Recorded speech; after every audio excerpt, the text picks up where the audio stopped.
Hello everyone, Radhe Radhe. ज्येष्ठ महीना की कृष्ण पक्ष की एकादशी तिथि को अपरा एकादशी नाम पे जाना जाता है। महान यश और प्रदायक व्रत होता है। ब्रह्म हत्या, भूत प्रेत 50 योनि से मुक्तिदायक है। पर निंदा आदि पाप कर्म नष्ट हो जाता है और मान्यता है कि अपरा एकादशी की व्रत करने से व्यक्ति को अपार धन की प्राप्ति होती है। तो इस वर्ष यानी 2025-23 में अपरा एकादशी का व्रत रखा जाएगा और पारण कब है ये भी हम बताएंगे। तो पहले पूजा विधि देख लेते हैं। तो देखो, अपरा एकादशी के दिन सुबह सुबह स्नान आदि करने के बाद देखिए हम लड्डू गोपाल जी की सेवा करते हो। तो हम सबसे पहले लड्डू गोपाल जी को जगा लेंगे और उनको हम दूध का भोग लगा देंगे।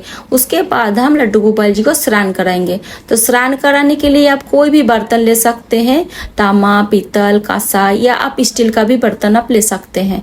तो उसके ऊपर हम देखिए स्वस्तिक बना देंगे और स्वस्तिक के ऊपर थोड़ी सी हम तिल के आसन देके हम लड्डू गोपाल जी को विराजमान करेंगे। तो आज हम लड्डू गोपाल जी को गंधोता का स्नान कराएंगे। तो सबसे पहले हम जल से स्नान कराएंगे। सबसे पहले आप 4 बार जल चढ़ा दीजिए, जो हमेशा किया जाता है जब किसी देव देवता का हम पूजन करते हैं। सबसे पहले 4 बार जल उन पे चढ़ाया जाता है। तो देखिए गर्मियों में गंधोता का स्नान का विशेष महत्व रहता है। देखिए हम चंदन लिया है, चंदन में थोड़ा सा हम जल मिला लेंगे। तो देखिए चंदन में थोड़ा सा हम जल मिला के लड्डू गोपाल जी को गंधोता का स्नान कराएंगे। इस तरह से आप गंधोता का स्नान करा सकते हैं या आप चाहे तो कच्चे दूध से भी आप स्नान करा सकते हैं। एकादशी पे शेष शैया पर विराजमान भगवान श्री हरि विष्णु और लक्ष्मी जी की पूजा की जाती है। तो मेरे पास इस तरह से कोई फोटो या मूर्ति नहीं है। तो भगवान श्री हरि विष्णु जी के बाल स्वरूप मेरे लड्डू गोपाल जी है। तो हम लड्डू गोपाल जी की पूजा करेंगे। तो अगर आपके पास इस तरह के फोटो या मूर्ति है तो आप पूजन कर सकते हैं, और अगर नहीं है तो आप लड्डू गोपाल जी की भी पूजन आप कर सकते हैं। तो देखिए जो लड्डू गोपाल जी के स्नान की जल है इधर उधर हम नहीं फेंकेंगे,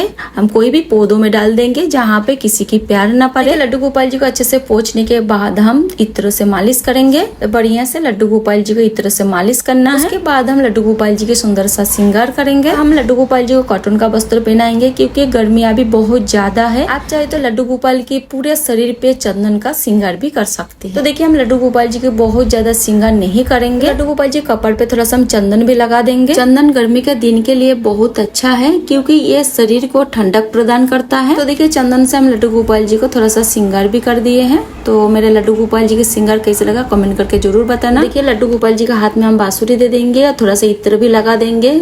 और एकादशी के दिन आप इत्र सेवा जरूर दे लड्डू गोपाल जी को। तो देखिए अपरा एकादशी के पूजन आप अपने घर के मंदिर पे भी कर सकती हैं या फिर अलग से चौकी लगा के भी आप पूजन कर सकती हैं। तो देखिए मेरे मंदिर के पास ही हम चौकी लगा के पूजन करेंगे क्योंकि मेरा मंदिर बहुत छोटा है। तो देखिए एकादशी के व्रत में कभी भी चावल का प्रयोग नहीं किया जाता है, तिल का प्रयोग किया जाता है। के जगह पे आपको तिल का प्रयोग करना है। सफेद तिल का प्रयोग कर सकते हैं। अगर आपके पास सफेद तिल नहीं है तो आप काले तिल का प्रयोग भी यहाँ पे कर सकते हैं। तो देखिए यहाँ पे हम एकादशी के व्रत की कथा मैंने रख लिए हैं क्योंकि कथा भी रखना बहुत जरूरी होता है। कथा का भी पूजन किया जाता है। तो देखिए सभी को हम विराजमान कर लिए हैं। सबसे पहले हम जल के छींटे लगा के सभी को हम भाव रूप में स्नान करा देंगे। तो यहाँ पे हम घी का दीपक प्रज्वलित कर लेंगे। आप चाहे तो तिल का तेल का दीपक भी प्रज्वलित कर सकते हैं। साथ ही हम दीपक का पूजन भी कर लेंगे क्योंकि दीपक हमारे पूजा की साक्षी मानी जाती है। तो देखिए पहले हम भाव रूप में सबको स्नान करा ही दिया था। उसके बाद सभी को हम तिलक कर देंगे। तो देखिए पीले चंदन से हम सभी को तिलक करेंगे। अगर आपके पास पीले चंदन नहीं है तो आप हल्दी से भी तिलक कर सकती है। तो देखिए हम गाय माता को रोली से तिलक करेंगे और लड्डू गोपाल जी को हम पहले तिलक कर दिए। इसके बाद हम फूल समर्पित करेंगे। तो देखिए मेरे पास पीले फूल था तो पीले फूल समर्पित करेंगे।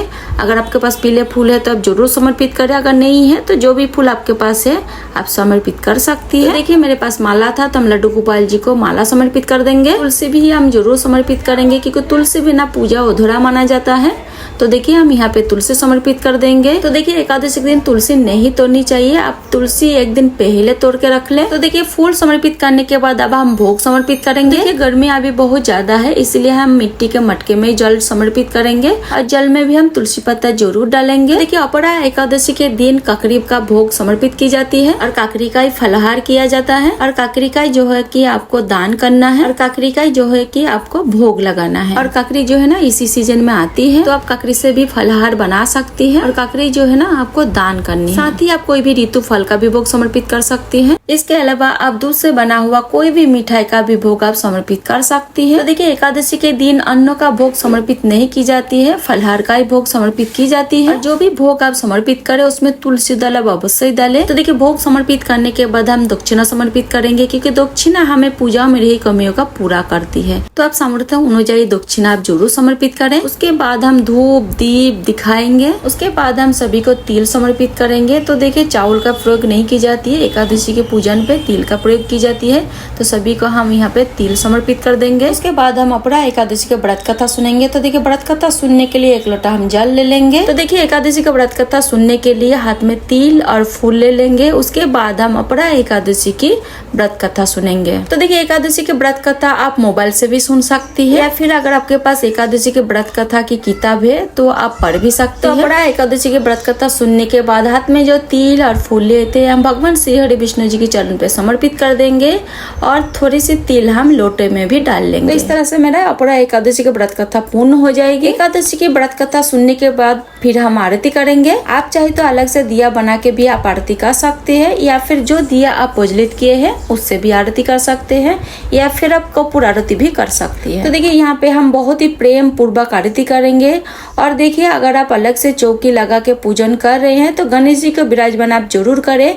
तो सबसे पहले आप गणेश जी की आरती करें, उसके बाद आप भगवान श्री हरि विष्णु जी की आरती करें। तो देखिए मेरे मंदिर के पास से ही चौकी लगा के हम पूजन कर रहे हैं, इसीलिए हम गणेश जी को विराजमान नहीं किए हैं। तो सबसे पहले हम गणेश जी की आरती किए हैं, उसके बाद हम भगवान श्री हरि विष्णु जी की आरती करेंगे।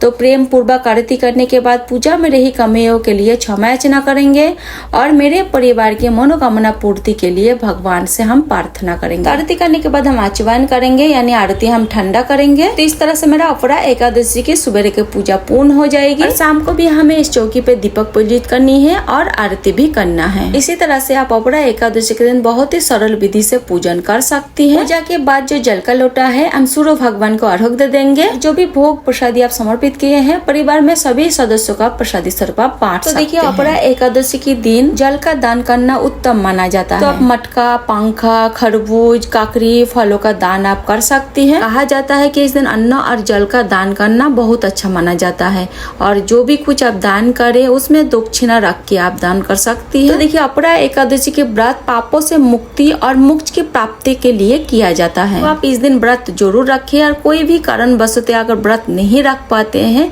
तो भगवान श्री हरि विष्णु जी के पूजन आप इस दिन जरूर करें। और अपरा एकादशी के पारण है 24 मई सुबह 5:26 से लेके 8:11 तक। तो सुबह स्नान आदि करने के बाद भगवान श्री हरि विष्णु जी के पूजन करके चरणामृत लेके आप पारण कर सकते हैं। तो अपरा एकादशी की यह सरल पूजा विधि वीडियो आपको कैसे लगा? अच्छा लगा तो वीडियो को लाइक आप जरूर करें, और सरल पूजा विधि वीडियो देखने के लिए मेरे चैनल को सब्सक्राइब आप जरूर करें।